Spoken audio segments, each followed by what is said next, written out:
Hello hi this is Maheshwari crypto info. ఇక్కడ image చూడండి, దీన్ని తెలుగులో చూస్తాను.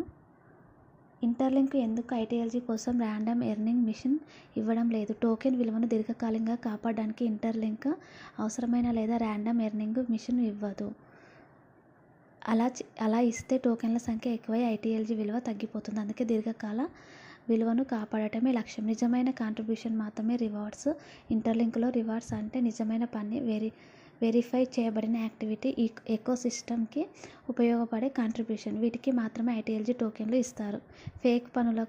ఫేక్ పనులకు లేదా వృధా టాస్కులకు రివార్డ్స్ ఉండవు. ర్యాండమ్ ఎర్నింగ్ లేకపోవడం వల్ల టోకెన్ స్టేబుల్గా ఉంటుంది.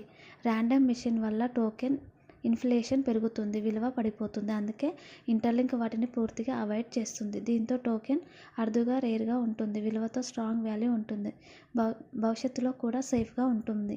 ఎకోసిస్టమ్ ఎదుగుదల నిజమైన యాక్టివిటీ మీద ఆధారితం. ఇంటర్లింక్ దృష్టి పెట్టేది నిజమైన ఆర్థిక కార్యకలాపాలు, నిజమైన user activity, quality participation, fake earning మీద కాదు. ఇంటర్లింక్ స్టైల్లో సింపుల్ సమ్మరీ. ఇంటర్లింక్లో ఐటీఎల్జీ టోకెన్ విలువను కాపాడడానికి ర్యాండమ్ ఎర్నింగ్ మిషన్స్ ఉండవు. నిజమైన కాంట్రిబ్యూషన్కు మాత్రమే రివార్డ్స్ ఇస్తారు. అందువల్ల టోకెన్ అరుదుగా, విలువతో మరియు భవిష్యత్తుకు సేఫ్గా ఉంటుంది. ఈ అప్డేట్ మీకు నచ్చినట్టుంటే లైక్ చేయండి, షేర్ చేయండి.